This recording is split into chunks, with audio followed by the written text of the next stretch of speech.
I'm back with another one. I'm trying to get them finished today. I gotta work tomorrow. Said, Lord, I'm gonna get them out because I try to do them, but then I just, the time. So, anyway, okay, now I am in Psalms 35. Let me see. Should I just read the whole? I really didn't want to read the whole thing. I'm gonna read a little bit of it and then I'll stop. Okay. Okay. Contend, O Lord, with those who contend with me. Fight against those who fight against me. Take hold of shield and buckler and rise for my help. Draw the spear and the javelin against my pursuers.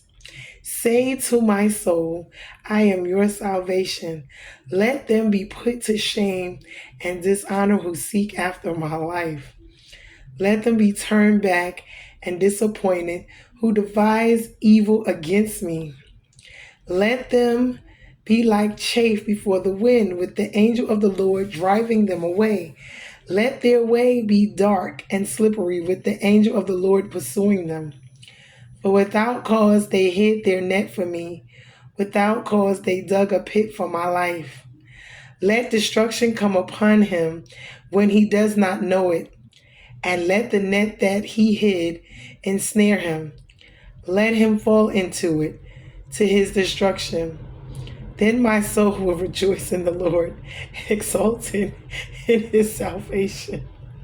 I'm going to stop there. This is something. This is David, and he usually, and people do not pray, we're not supposed to. We're supposed to pray for our enemies. P-R, was it? A-Y, not P-R-E-Y on them. Because you know there's a difference, and people tend to use those to their advantage. But anyway, this one was really interesting because never heard somebody pray. We've thought it. Well, actually, I don't know. I might have did too. Get him, get him, get him. Lord, get him, get him, get him. They've been messing with me. Get him. I want vindication. I want justice. I want it now. I don't want to wait. Oh, yeah, I've heard of it because I've done it. But we really not supposed to do that. But in the heat of anger, in the heat of the moment, when things are at its peak, we in our flesh, and God really understands. It's so funny because he gets it, he understands it, and he understands us for feeling the way that we do. And it's something, it's really something because, so it says, well, I'm going to read, hold on. Let me go up here on here first.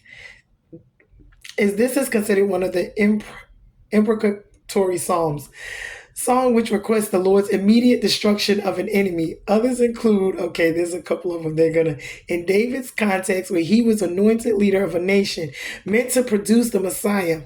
Believers today are not in that same circumstance. With Christ's death accomplished, we're commanded to pray for our enemies. Oh, so that's why salvation. Pray for our enemies, salvation. So we're okay. So this, yeah, okay, so before Christ, so now this is after Christ. So he did that because, so now we can't do this. Oh my goodness.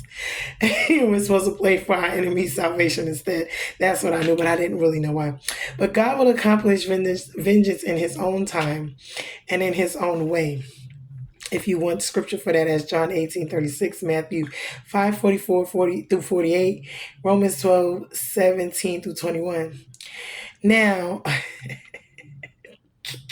so David knows the sin and the evil of his enemies and asks God to conquer them and promises that he will ardently worship the Lord in thanks, meaning, Lord, if you get them, I will worship you all the days of my life.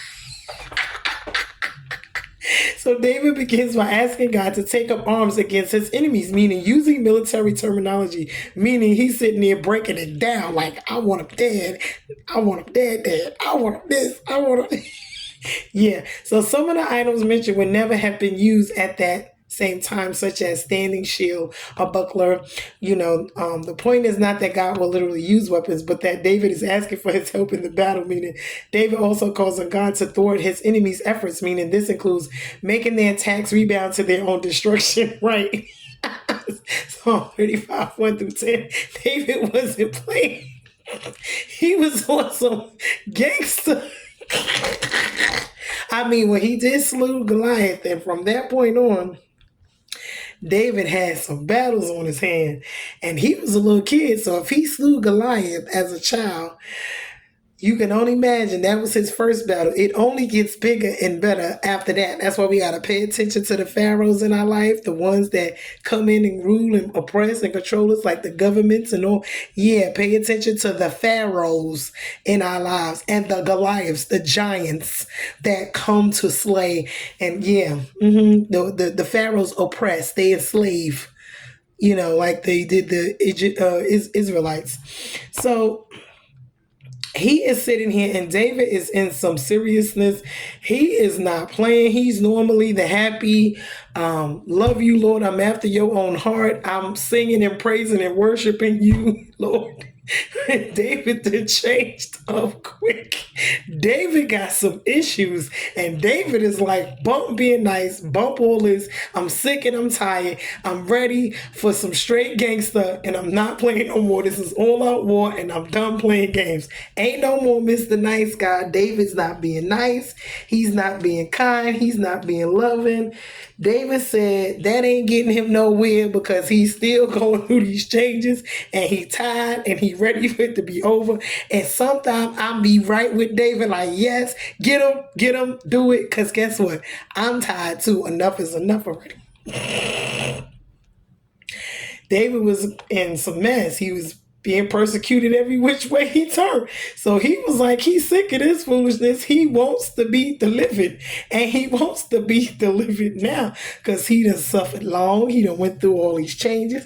So when they lied, on him, which when they lie on you, you're supposed to pray for your enemies. Accusations, you want to fight, but you can't, but you need to pray. You need, it was his character over reputation, which is what he was really thinking about when it came to the situation. He didn't go after them himself. He did just go to God, and they would say David is a punk, but see, sometimes going to God is the best thing, because going to God and let him get folks be a whole lot better than you getting your hands dirty. So he was trying to protect his reputation, keep it right with God so that, he would be in right stand. So he was asking God to fight instead of him going to do it himself. He know if he go out of God's will, he going to mess himself up. So if God don't let you do certain things, you get whooped. So you got to let him do it. Fight against those who fight against me. The enemy fights me. Yeah, he really fights you. And in God's will, he'll protect you. And, you got to admit your helplessness and your need for God's help, so for him to intervene. So in all actuality, what David did was the right thing to do. You go to him because, salvation is not what you have done, but is what God has done. But he gives you that and lets you know that you need to use it in time of trouble. Okay, so you got to let God work on your behalf. There's different levels to this. There's the divine level, which is the level of life that you live, which is, an eye for an eye, tooth for tooth, whatever, okay, the human level is the eye for an eye, tooth for tooth. Then you got the demonic level, which is, I'm going to do you dirt for good. Then there's the divine level, which is you living for God and allowing God to handle it, or giving good for evil. So those are the different levels that God is telling us about here when it comes to these, type situations.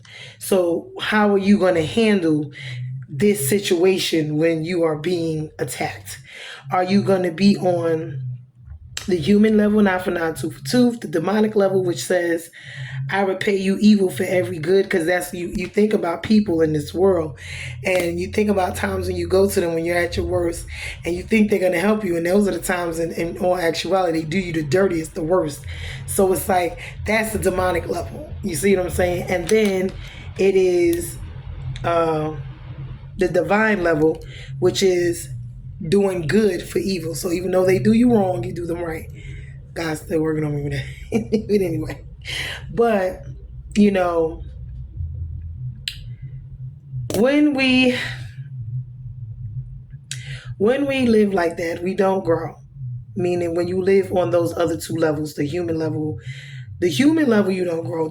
Like others, the demonic level will send you to hell, and then the divine level will allow God to allow all things to work out for your good, which is what it says in the word. All things work out for the good for them that love the Lord and call according to His purpose. So this is how we're supposed to live our lives, So you're supposed to still love your enemies. You're supposed to bless those that curse you. You're supposed to do good to those who hate you. Pray for those who spitefully use you, persecute you.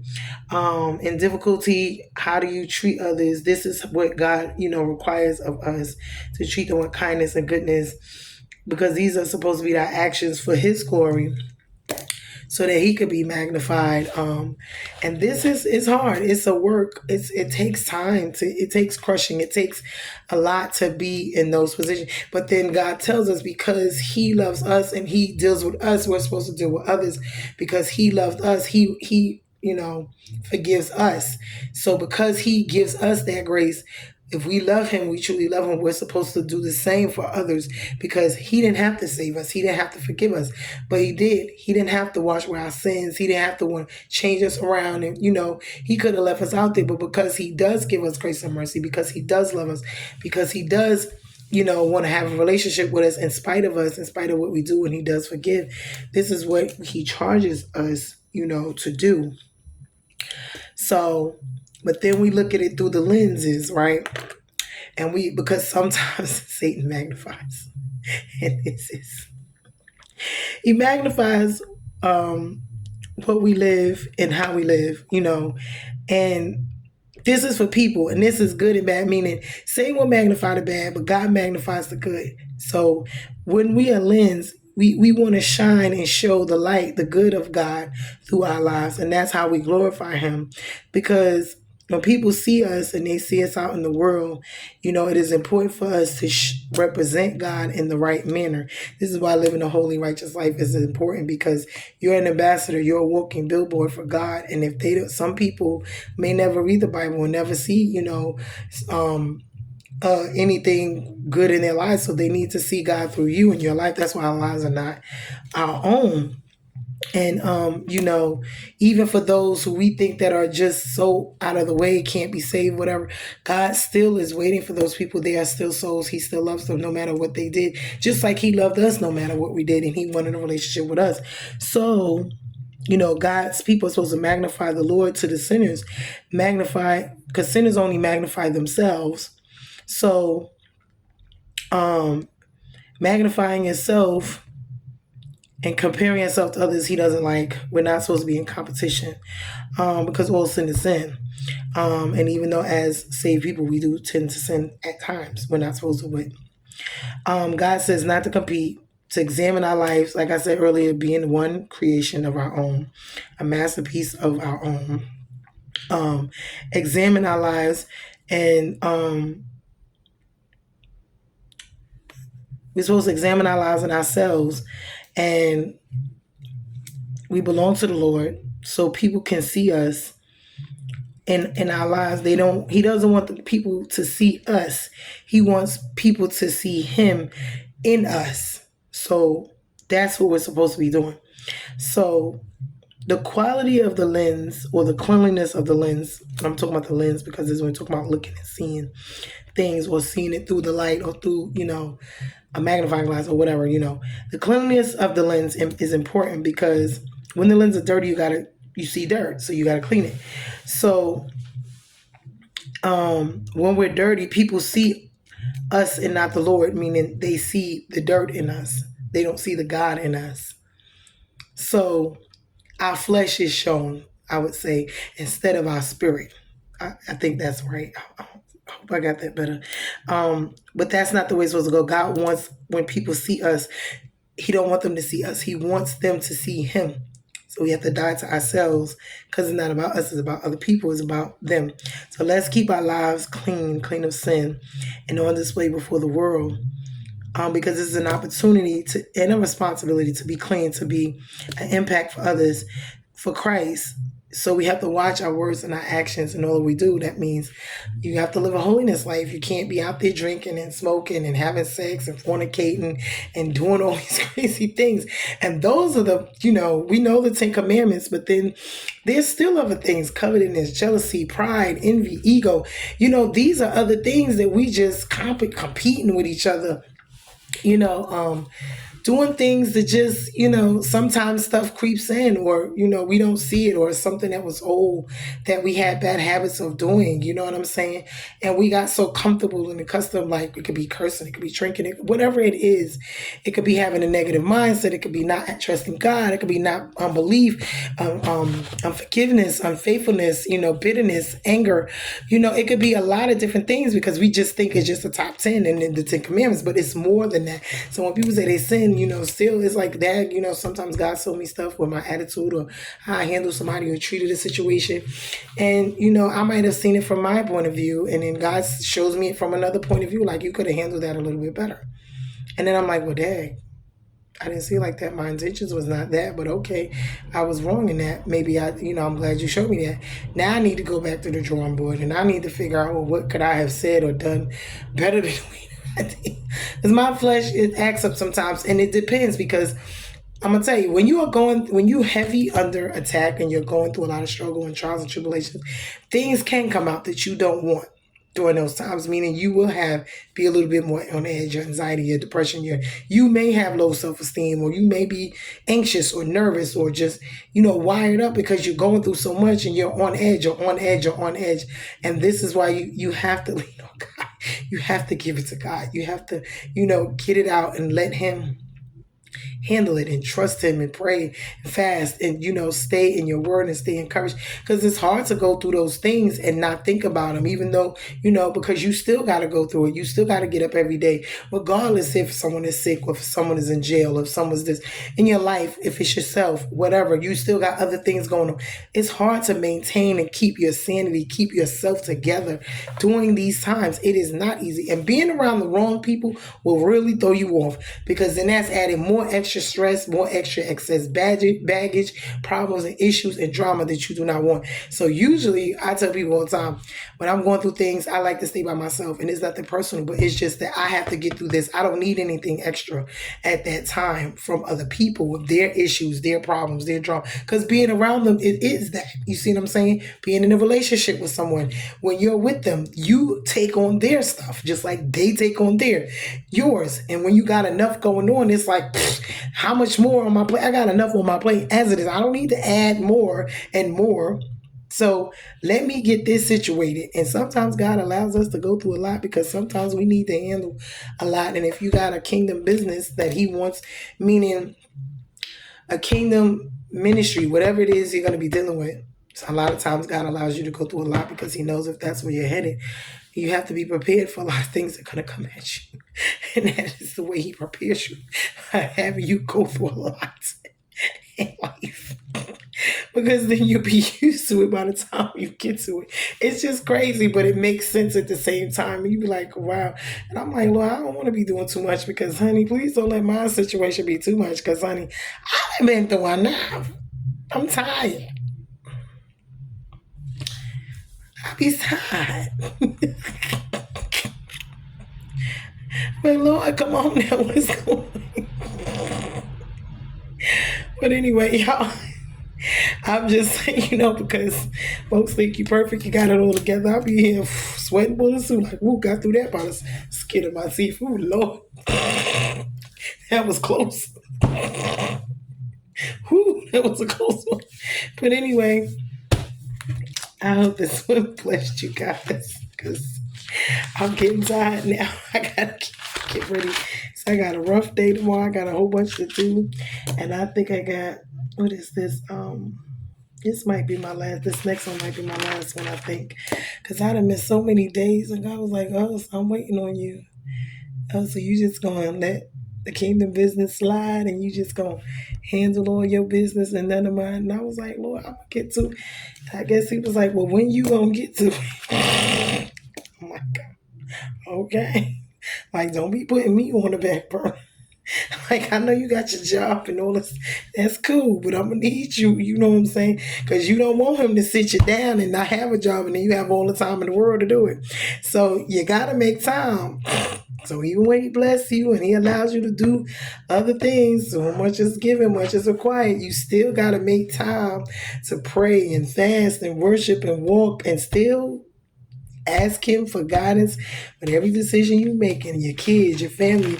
That's I'm like, I don't know if I want to be bothered with anything else in my life. I think I got more than enough for me. Do I want to be with somebody? I'd be like, ah. Then it's like, ooh, do you want anything else? Nah.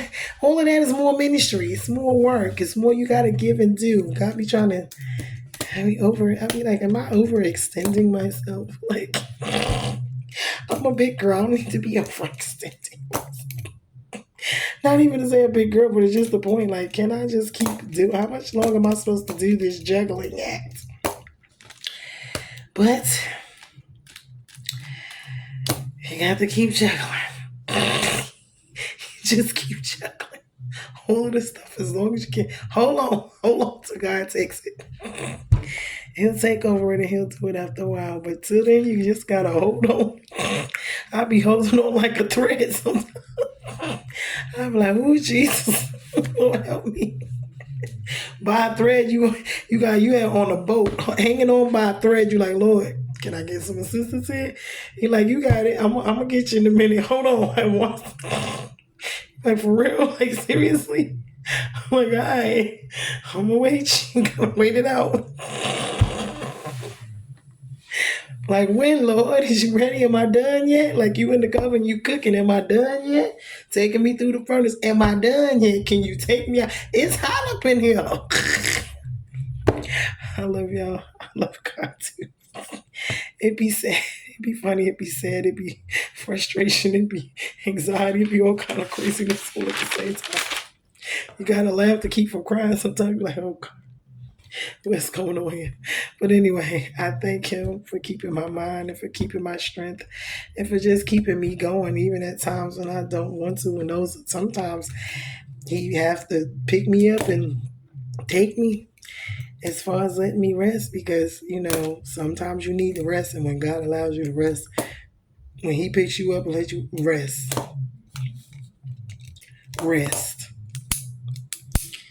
But anyway, I'm done with this one. I'm gonna post it, and I got one more.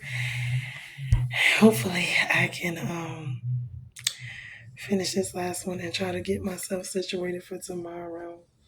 Starting to get a little sleepy, but anyway, we are bruised and not broken people. We are learning. We are works in progress. I'm going to say that with everything. Works in progress. And God is going to fix it. He is going to work it out, and we got to allow him to do it. Be blessed. We're bruised and not broken. In Jesus' name. Love you guys later. To the next video.